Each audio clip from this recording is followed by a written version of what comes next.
Yusuf from the Netherlands. Am I sinful if my mother forbids me from listening to lectures or asking this question or going to the masjid?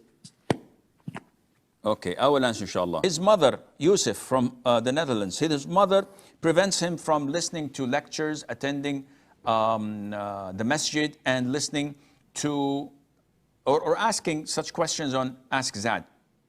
Akhi, be polite, be dutiful, be respectful, be obedient to your mother, but don't obey her in such things.